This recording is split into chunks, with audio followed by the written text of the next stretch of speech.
Malkajgiri Keesara police station పరిధిలో ఈ నెల 2వ తారీఖున సాయంత్రం నగర దుకాణంలో దోపిడీ పాల్పడ్డ ముఠాను మల్కాజ్గిరి ఎస్ఓటీ కీసర పోలీసులు అరెస్ట్ చేశారు. ఈ సందర్భంగా మల్కాజ్గిరి డీసీపీ శ్రీధర్ మీడియాతో వివరాలు వెల్లడించారు. వివరాలకు వెళ్తే మహారాష్ట్ర నివాసి ఏవన్ నజీం కోఠాడియా, రామకోటి నివాసి ఏకేందర్ సింగ్ ఇద్దరు చర్లపల్లి జైల్లో పరిచయమయ్యారు. ఏ3 మహమ్మద్ సైఫ్ అలీ, ఏ4 రాజేందర్ సింగ్ నలుగురు కలిసి నగరంలో అనేక జ్యువెలరీ షాపులను రెక్కి నిర్వహించారు.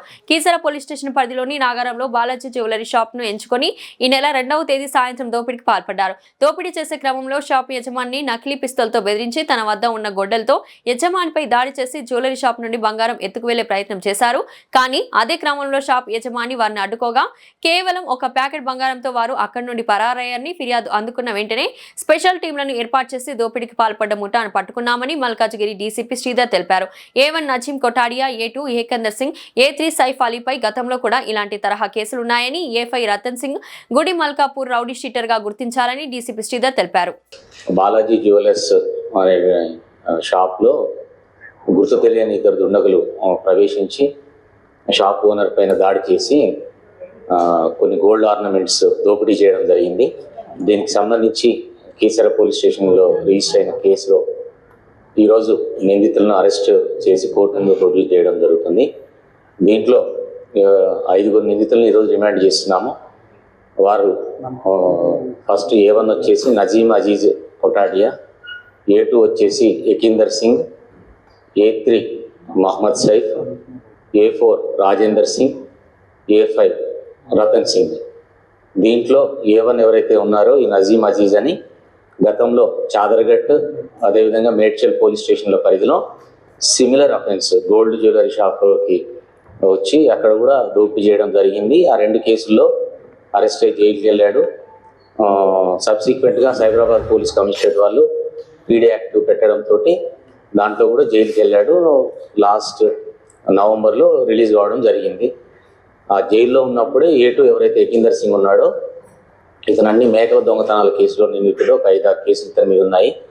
ఆ కేసులకు సంబంధించి అతడు కూడా అదే జైల్లో ఉండడం జరిగింది చెర్లపల్లిలో. ఆ ఉన్నప్పుడు ఇద్దరు కూడా పరిచయం ఏర్పడ్డది. ఇద్దరు కూడా కొద్ది రోజుల గ్యాప్ తోటి అక్టోబర్లో ఏ2, నవంబర్లో ఏ1 బయటకు రావడం జరిగింది. వాళ్ళు జైల్లో ఉన్నప్పుడే మళ్ళీ బయటకు వచ్చిన తర్వాత కూడా ఈ డబ్బు సంపాదనకు వీళ్ళు దొంగతనాలనే మార్గంగా ఎంచుకోవడం గురించి డిస్కస్ చేసుకున్నారు.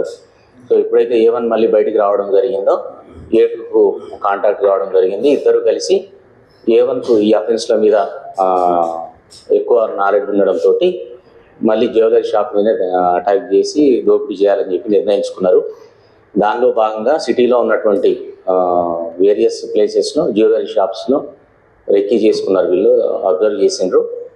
దాంట్లో ఫైనల్గా ఈ రాంపల్లి లిమిట్స్లో ఉన్న ఈ షాప్ వాళ్ళకి అనుకూలంగా అనిపించింది. ఎందుకంటే షాప్ ఓనర్ ఒక్కడే ఉన్నాడు, సపోర్టింగ్ స్టాఫ్ లేదు. అఫెన్స్ తర్వాత పారిపోవడానికి రూట్ అనుకూలంగా ఉండేది వాళ్ళకు. ఆ చుట్టుపక్కల కూడా నియర్ బై క్రౌడ్ ఎక్కువ ఉండట్లేదు అనేది గమనించి ఈ షాప్ను టార్గెట్ చేసుకున్నారు. చేసుకున్న తర్వాత దాని గురించి అని చెప్పేసి పూర్తి ప్రణాళిక ప్రకారం దానికి సంబంధించిన ఆయుధాలను ఓల్డ్ సిటీలో మామూలుగా స్ట్రీట్ వెండర్స్ దగ్గర కొనుగోలు చేయడం జరిగింది. 2 నైఫ్స్, ఒక యాక్స్, అదేవిధంగా ఒక డమ్మీ పిస్టల్ కూడా కాచిగూడలో పర్చేజ్ చేశారు. అది లైటర్గా వర్క్ చేసే పిస్టల్ అది. సో వీటన్నిటిని పర్చేజ్ చేసి పెట్టుకొని తదుపరి ఈ అఫెన్స్ చేయడం కొరకు కూడా బైక్ తెలిసిన వాళ్ళ దగ్గర బైక్ అయితే మనం ఐడెంటిఫై అవుతామని చెప్పేసి దీని గురించి ఒక బైక్ దొంగతనం చేసినారు. దాని గురించి అని చెప్పేసి వాళ్ళు సదాశివపేటకి వెళ్ళినారు. ఎందుకంటే ఏ2కు సంబంధించిన ఎవరైతే ఏకేందర్ సింగ్ ఉన్నాడో అతనికి సంబంధించిన ఫ్రెండ్ సదాశివపేటలో ఉంటే అక్కడికి వెళ్ళినారు. ఒకరోజు వెళ్ళి నైట్ అవర్స్లో అక్కడి నుంచి ఒక బైక్ దొంగతనం చేసి ఆ బైక్ తీసుకొచ్చారు. దాన్ని ఈ అఫెన్స్లో యూజ్ చేయడం జరిగింది. ఆ తర్వాత ఫస్ట్ కానీ సెకండ్ కానీ ఒక డేట్ అనుకొని వీళ్ళు అఫెన్స్కు మొత్తం కూడా ప్లాన్ చేసుకున్నారు. దీనిలో భాగంగా మళ్ళీ ఇంకో 2 అక్యూజ్డ్ పర్సన్లు ఏ3, ఏ4లను తీసుకొచ్చారు. దాంట్లో మహమ్మద్ సైఫ్, రాజేందర్ సింగ్. వీళ్ళిద్దరు కూడా ఏకేందర్ సింగ్కు పరిచయం ఉన్న వాళ్ళు అదే కాలనీలో ఉంటారు.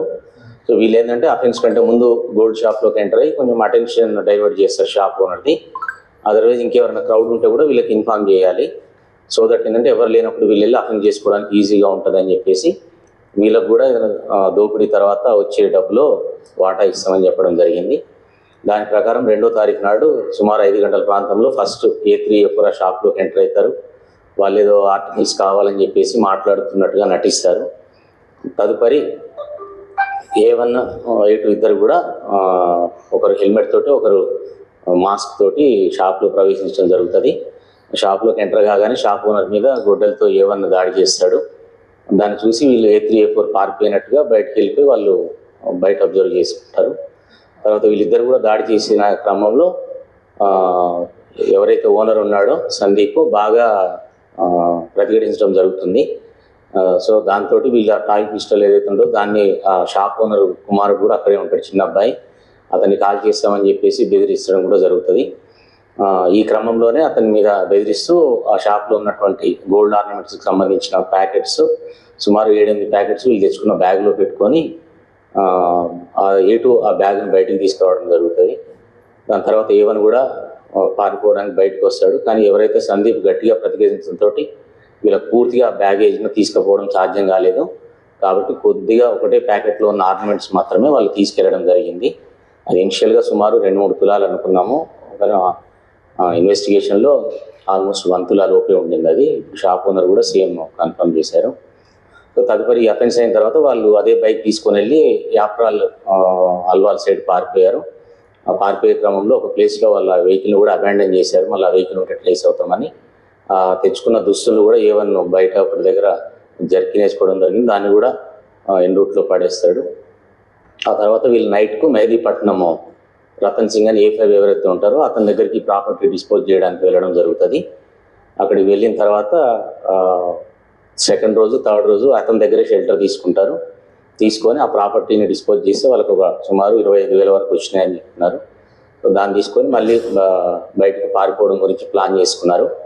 దీనికి సంబంధించిన ఇన్ఫర్మేషన్ అంతా కూడా మనకు రావడంతో నిన్న సాయంత్రము వాళ్ళు పారిపోతున్న క్రమంలో SOT team Yacharam police station లిమిట్స్లో వాళ్ళని పట్టుకోవడం జరిగింది. ఈ 5 అఫెండర్లను కూడా ఈరోజు రిమాండ్కు పంపిస్తున్నాము. దీంట్లో ప్రత్యేకించి సిపి గారి లీడర్షిప్లో లా అండ్ ఆర్డర్కి సంబంధించి, SOTకి సంబంధించి, క్రైమ్స్కి సంబంధించి వేరియస్ ఆఫీసర్స్ అందరూ కూడా ఈ ప్రెస్ నోట్లో ఇవ్వడం జరిగింది. మంచి ఎఫర్ట్స్ పెట్టేసి 3 రోజుల్లోనే ఈ కేసును డిటెక్ట్ చేయడం జరిగింది.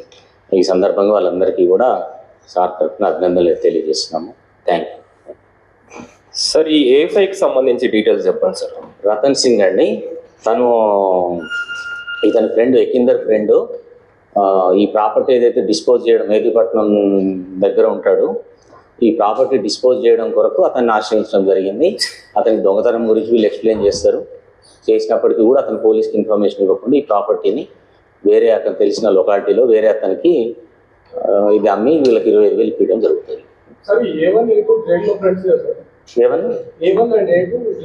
జైల్లోనే పరిచయం, అంతకుముందు పరిచయం లేదు.